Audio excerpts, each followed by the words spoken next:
Welcome to One Quick Question with Infomedia, your source for answers to your questions about websites, digital marketing, and more. I'm your host, Carrie Rollwagon. So I'm so excited about today's episode because it's our first live One Quick Question event. So that's right, for the next few months, One Quick Question is coming to you live right here in Birmingham. So if you're in town, come and join us. We meet the third Thursday of most months at Little Professor here in Pepper Place. We have coffee from June Coffee and breakfast tacos from Lady Bird Taco.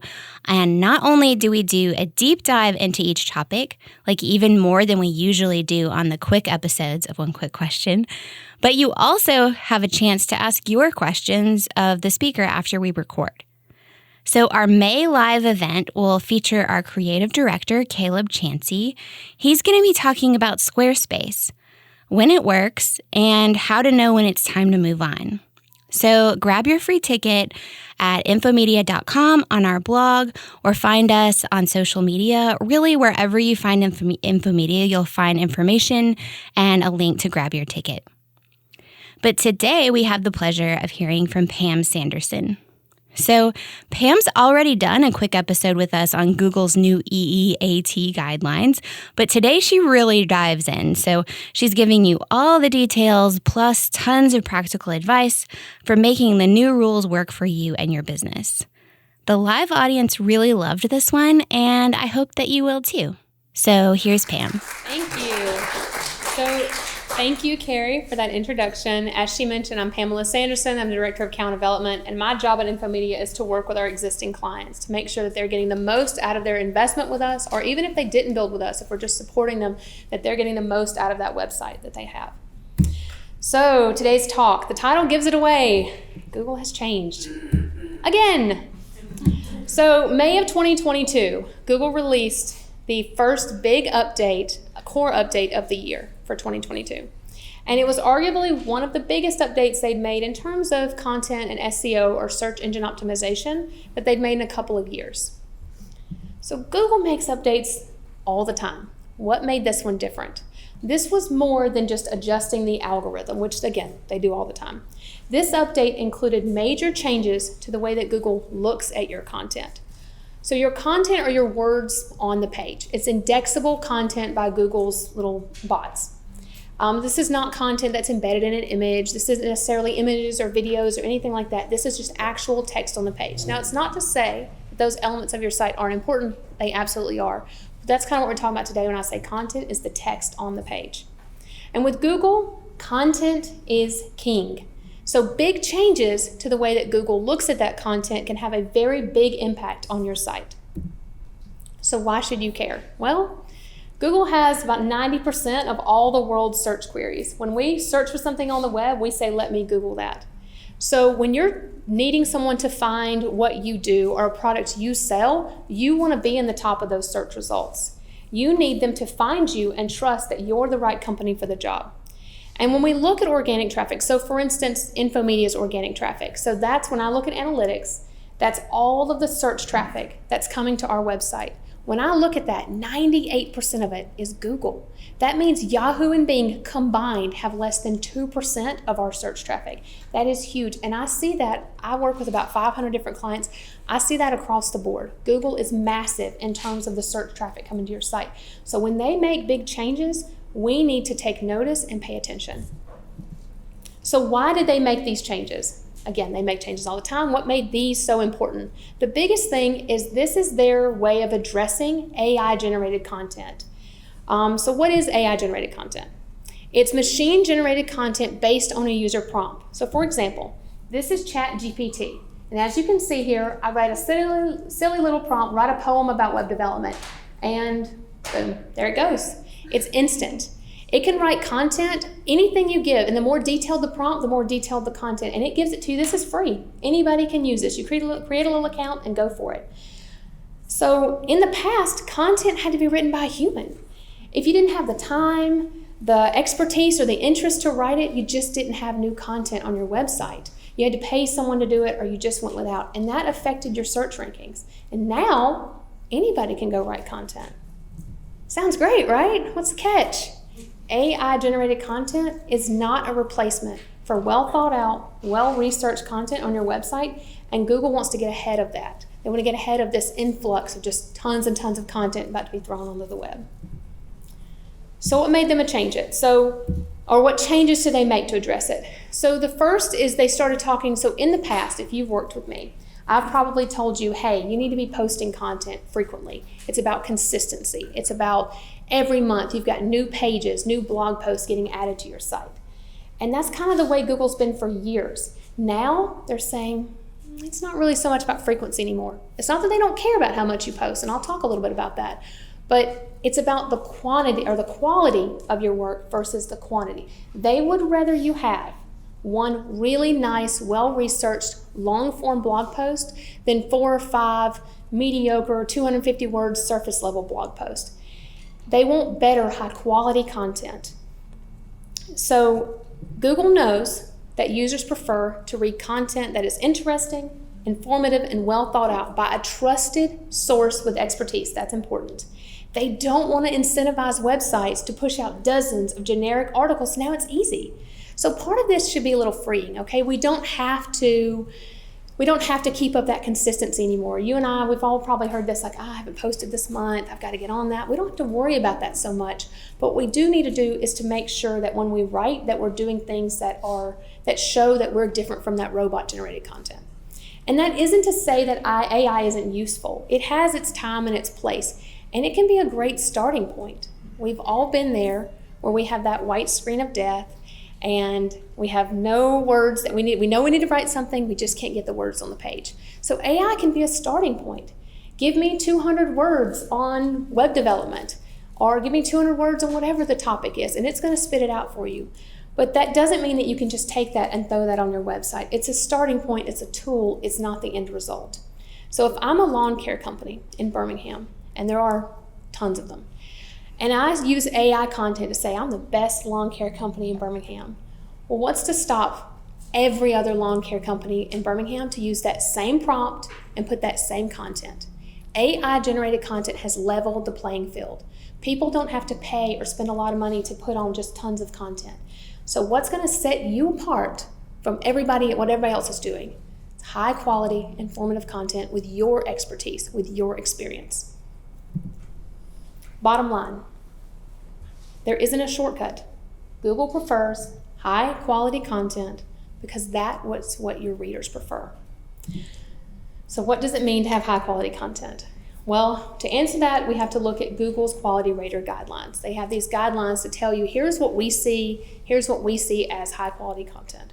And they update these guidelines really frequently, several times a year. But in December of this past year, they made a pretty big update. So Google has this acronym called the EAT acronym, EAT. And in December, they added another E to EAT. It's still the EAT acronym, EEAT, and now it just makes no sense. So EEAT stands for experience, expertise, authoritativeness, and trust. So experience. Experience is the core differentiator between human and AI written content. How long have you been in business? How long have you been doing what you do? Do you have firsthand experience in the subject you were talking about? AI is a machine. It doesn't have firsthand experience in anything except being a machine. So it doesn't bring that level of knowledge to the content. It's very surface level. Can it make a well-written article that follows all the grammar, that has all the right spellings? Sure, but it doesn't have your experience. It doesn't have that human element to it. Do you show that there's a real organization behind your site? There are lots of sites out there that are just content machines. They are just generating content for content's sakes. We all have seen them, we know them. You don't need to be that site. Is there a real company behind what you do? And do you say that in your content? Do you show that? Do you put all the information on your site that make it clear this is a real company, we have real people that are really writing this? And then next, do you highlight the experience of your team and the trustworthiness of the people who write the content on your site? So what I mean by that is, it's one thing to say, hey, Infomedia, we can do web design and web development and content and media, but do we allow the people on our team to talk about that And do we show them as subject matter experts on that topic? So for instance, Mike back here, who's running our little soundboard, he's a project manager. So if we just say, hey, we do project management, we're great at project management, trust us, we can do project management, that's one thing. But if we have Mike write blog posts about project management, we have Mike come up and do talks like this, and we publish those on the web, and he's still part of Infomedia. He's still writing content for us, but we're showing him as a subject matter expert within our company. That helps Google trust that you are who you say you are. It helps give you that experience element. It shows we're not just letting robots write this. These are real people. We have real experience in this. Next is expertise. How much expertise does the writer of the content or the company publishing the content demonstrate? Do we know what we're talking about? Have we done the things that we say we've done? How many customers have we worked with? How many of these services have we sold? What makes us different from anybody else that can just say, hey, yeah, I do that too? And then do you share an author bio with qualifications, awards, and certifications? So if we had Mike, right, and I'm sure he loves it, he's my example person. If we had him write an article, do we have a little bio in the bottom that talks about why he is a subject matter expert? If you look at Infomedia's blog post, if you go look at any one today, at the bottom of every single post, we have that. We have a bio that talks about the writer's education, what they do, how long they've been doing it, what makes them a subject matter expert at Infomedia. And you should do that too. It shouldn't just be my company's posting this content. Make sure you tie it to a real person and show what makes them qualified to write about that content. So next is authoritativeness. Now there's 3 ways to show your authority to Google. The first is establish a pattern of covering all aspects of the topic. Next is backlinks from other websites. And the third is build a digital or personal brand as an expert on the topic. So the first, establish a pattern of covering all aspects of the topic. Say I'm writing for Infomedia, which they would never have me do. I'm a terrible writer. So there you go. So I talk about, maybe I have a service page. It says, hey, we're really good at what we do. We do web design. We do web development. Okay, I'm authority on that subject. But then I have blog posts, and they talk about why SEO is so important to web design and web development. And they talk about site architecture and site development, and why when you build a site, you should build it to grow with that company and build it to last and build it to be something that they can move and update and change, and how that works. Then I become a higher authority on that subject. But then I also have case studies and portfolio items on my website that shows, hey, not only do I know what I'm talking about, but here's examples of the work that we've done. Here's case studies that talk about, the ROI that we helped this client achieve, the goals that we helped accomplish for them, the actual services that we did, how those services tied to other services, and what the change that made in their company. Well, then I'm an expert authority on that subject. So it's not just about having one service page or one blog post. It's creating a well-rounded view of content about that subject, whatever it may be. It's having it in multiple places of your website and linking those places to each other so Google, when they're indexing your site, can see how all of that content relates. Another thing you can do when you're establishing that authoritativeness is don't do things that kind of hurt your credibility. So when we look at Stanford's credibility guidelines, they tell us, make it easy to contact you. I see this all the time, especially with smaller businesses. Sometimes we get into the habit of maybe hiding that phone number a little bit or hiding that email because we really just don't have the ability to answer a bunch of phone calls. Or maybe we just prefer, I only want them to fill out a form. But not every user wants to use a form. Make it easy for people to contact you. Make it easy to find your phone number, your email, your address. Don't hide those things on your website, because not only does that make it easier for your user, your vendor, whoever you work with, but it also makes sure it easier for Google to see, again, there's a real company tied to this. Next, make it easy to verify the accuracy of the information on this site. So this goes back to showing experience, to showing your expertise. Make it clear that you are who you say you are, you know what you're talking about, and give examples that show we can do these things, we know what we're doing. Design your site so that it looks professional or is appropriate for its purpose. Not every website needs to be like an industrial website that's very professional, that has machinery and parts. Some websites are going to be a little funky, a little different, a little cool, and that works for their user. Remember that there's no one set thing that says everything needs to look this way. The key here is make it work for your user. Take care of your user of your website. That's what's going to help you perform well on Google. Update your site so it's easy to use and useful. Again, we're avoiding instances where we're just throwing out a bunch of content that doesn't really apply to what we do, or we're just adding a bunch of things that don't really make sense. It should be a resource for your user. When I say user, I'm not just saying new users. We're not talking about websites in terms of new leads or new sales. Is it a resource for your current customer? Is it a resource for your sales team, for your internal employees? It can be a resource for all sorts of people. It doesn't just have to speak to, I need new leads or I need new sales. Use restraint. Update your site's content often, or at least show that it's been reviewed recently. So you're gonna say, hey Pam, wait, didn't you just say that we didn't have to update as often? We don't have to stick to a certain frequency? Yes, I did. But if I go to a website, forget the Pam hat. I'm not working necessarily this website, but if I'm a user on the web and I go to a website and I see that they haven't updated their blog in 8 months or 2 years or 5 years, I'm gonna wonder if they're even in business. That's a terrible user experience. So even though you don't necessarily have to post to a certain consistency, you still want to post often enough that it's clear that you're in business, that it's clear to Google, hey, they're still doing this, they know what they're talking about, they're putting out that content. And then you want to make sure that you don't get into the trap of, we've added all this content, we have service page on service page, and we have pages for this and pages for this, and we've got 4 or 5 different levels of navigation, but then you don't have a plan to keep that content updated. Your business will change. God willing, it will grow. So you have to make sure that you have a plan to keep whatever content you have put out there updated. My recommendation for that is at least quarterly. Set a time, just read through your site. Does it still reflect who you are as a business? Do you still offer all those services? Are all of those products still available? Make those updates just to show Google, hey, yeah, we're not posting 3 times a week anymore, but we're still keeping this updated. And then use restraint with any promotional content. So ads, offers, pop-ups. Anybody that works with me knows that I'm not a huge fan of pop-ups. They have a time and a place, but I think that it's better now, but there was a time when it seemed like every website had like 8 different pop-ups happening on their website. Avoid those sorts of things. They're not the most user-friendly. They do have a time and a place. There are ways that you can make them work for your business, but use restraint.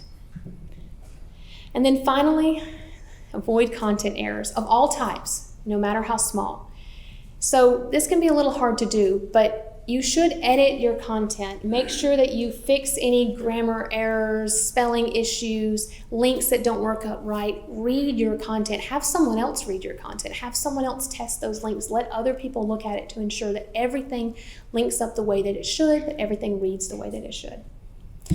So another way to establish your authority is backlinks from other websites. So what does that mean? That's other websites linking to you, saying you're an authority on a subject. So examples, do companies that you work with, do they link to you? Do trade organizations do you work with, do they link to you? Do news organizations link to you? For instance, Carrie's done a lot of interviews, Jason, John, we've all done a bunch. If we get interviewed by the BBJ, we would expect when that article comes out for them to link to our website. That's a backlink. That's other companies, other organizations, they have trust with Google, and they're giving you some of that trust by saying, hey, I'm linking to this organization, I'm giving them some of my trust. So anytime you work with an organization or you are in a newspaper or magazine, whatever it may be, ask for that link back. Even if sometimes they just do it, but if they don't, ask for it. There's nothing that's harmful asking. What you want to avoid though, don't trade links. Don't say, hey, you link to me and I'll link to you. Don't do that. That just cancels each other out. That doesn't really do anything for you. We want it to them link to you. We're not really in the business of trading links here. Next is build a digital or personal brand as an expert on the topic. This goes back to creating those subject matter experts within your company. Again, this is more done on the individual level. This isn't so much of your company posting this content as Infomedia. This is your company posting the content as Leslie Johnson or Michael Kiersby. They are subject matter experts at Infomedia. So when they post content, we want their bio, their name. When they give talks, we want to reference them. They are the subject matter experts. And there's other ways to do it. I keep referencing blogs, but think about your portfolio. Talk about the project manager that worked on that project. Talk about the site, maybe it's an architect. Maybe you've just built a building. Talk about the architect or the team that worked on it. Position them as experts within your field. So when you do all of these things, when you combine experience, expertise, and authoritativeness all together, you build trust. And trust is key. Google is selling trust. We trust Google to give us that right answer when we search for something. We trust that algorithm to bring all the results we're looking for and to hopefully show our listing for what we do at the top of search results. But if Google is going to put you at the top of their search results, they have to trust you. So doing these things, building your content in a way that all the things we've talked about helps build that trust with Google, helps you go higher up in those organic rankings. Now, to be fair, there's a lot more that Google looks at when they're thinking about trust. But your content is one of those foremost building blocks that everything else kind of stands on. So I cannot stress the importance of content enough. You've really got to make sure your content's right, because everything else is going to link back to that website, link back to that content. That content's going to fuel everything else.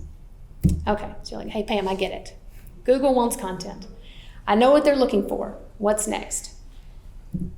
So the aim is to build an EEAT score to the highest possible level. But every website will need to move through that level over time, likely years. There is no one, not a single soul, that's going to leave here today and say, okay, I'm going to rewrite all my content. I'm going to have an EAT score that's awesome. Check the box. I don't have to do anything else. This is not a sprint. This is a marathon. This is something you're going to do the rest of your time. What you should leave here and do is set a strategy for your content. Okay, when I talk about this service, how are the different ways I can talk about it to show my authoritativeness on the subject, to show my experience, to show my expertise? How can I prove to Google that I am not just a robot throwing this together, that this is a real company, real human writing this? You should set a strategy for that. Now, a lot of things that we get asked, or a lot of times I get asked, how do I know if my website has a low EAT score? So there's 3 different things you need to look for. If your website is spammy, are you sending out a lot of spam? Are you just throwing out a bunch of content that doesn't serve any purpose? It doesn't help anybody? Is it stuffed with keywords or just a, terrible website? It's probably on a low score. Does your site, is it devoid of content? Do you have 90% of your pages say content coming soon? And people laugh a little bit, but I actually had a site I saw this week that had that issue. Do you have content, or have you not updated your content in 5 years? We see this too, where a website launches and everybody claps, slaps each other on the back, and they don't touch it again for 5 years. That's not great. We got to keep, this is a living, breathing thing. We got to keep fueling it up. And then finally, does it have a terrible user experience? Is it hard to find things? Is it hard to use? Do you have errors on the page? Do you have a giant pop-up that blocks your entire homepage and you can't find the little X to get rid of it? I hate those things. If you have those, it's a terrible user experience. You're going to have that low EAT score. To better ensure that you're getting the most out of this content and the investment of this content, not everybody is going to want to go write content. Maybe you hire a content writer, or maybe it's just an investment of time. These are the things that you should avoid. Large walls of text on a page.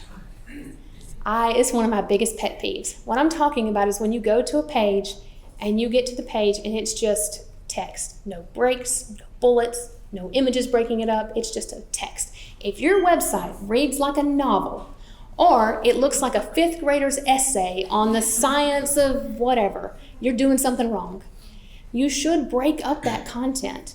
Make this interesting to look at. Make it interesting to read. Next is content that isn't easily accessible. I don't know if everybody can see that, but there is text on that slide. There's 2 different ways to look at this.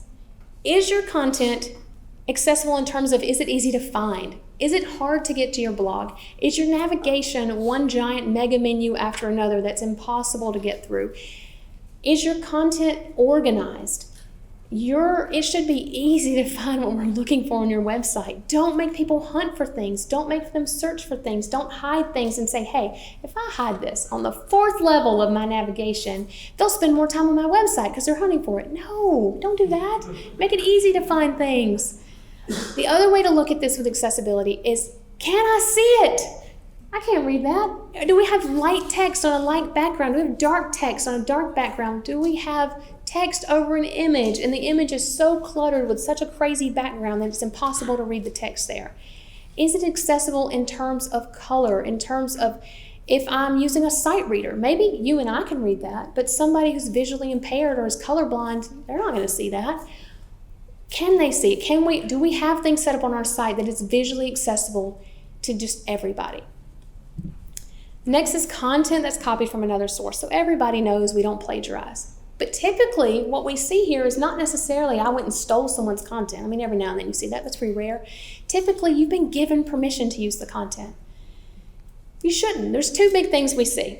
Typically, maybe you have a sister company or you're part of a larger family of companies. You have a parent company and you're talking about that company and they say, hey, don't write content about us.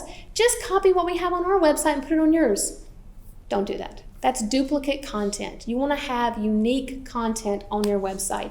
Don't copy from other sources, even if they are internal sources. If they're published out on the web, that's their content. Don't copy their content. You will get dinged on Google for duplicate content. The other thing we see, and this one is insanely common, is product descriptions.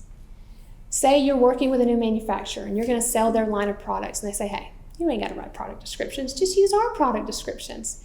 Well, yeah, you can do that, but guess what? They've said that to every other company that sells that product. Everyone else is using those product descriptions. How are you going to stand out on Google for that product if everyone has the same product description? Write your own product descriptions. Even when you're given permission to copy other people's content, write your own content. You should be doing the following. Break up your content on a page. Headers, bullets, images, quotes, embedded content, videos, blocks of color. Make the page visually interesting. Again, if it looks like a Word document, you're doing something wrong. It needs to have some life to it. It needs to be easily scannable. Headers that show, here's what I'm talking about. Here's why I know what I'm doing. It all looks nice as you're reading through it, because Google's going to see the content, even if it's not visually perfect. But Google knows when a user's having a good user experience or not. So you really have to make sure that your content is laid out in a way that it looks nice.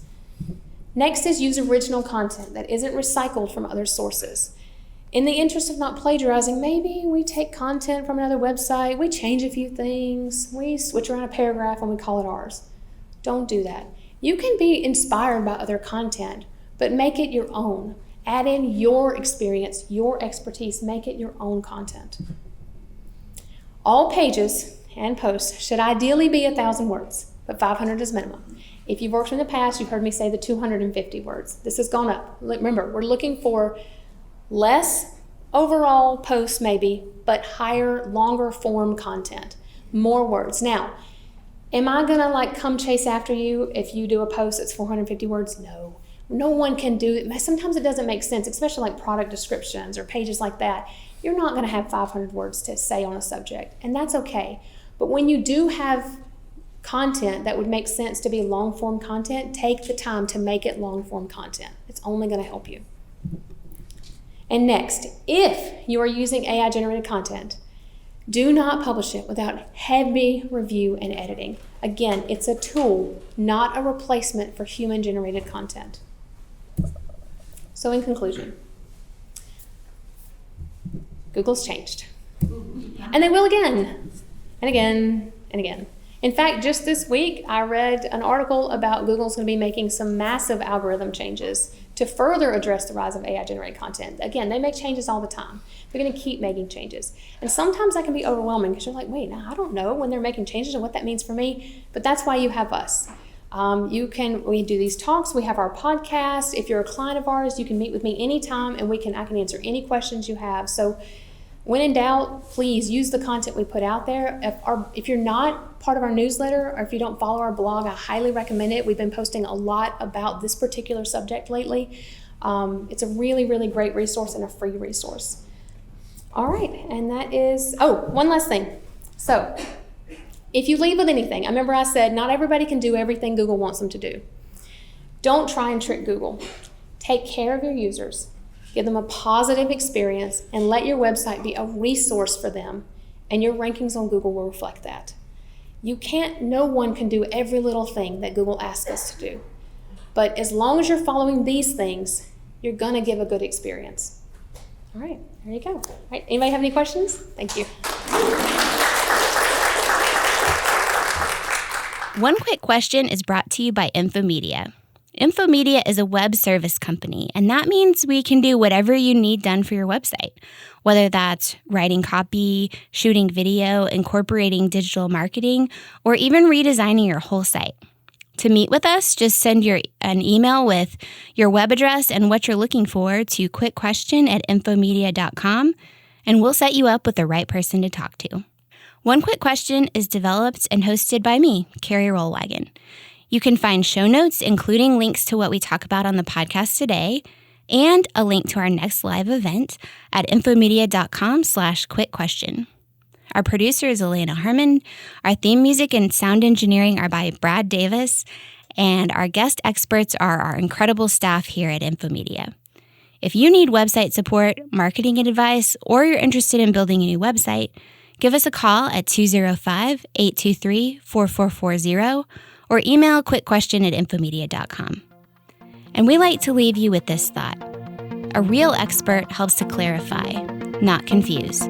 So don't take website advice from someone who can't give you a straight answer.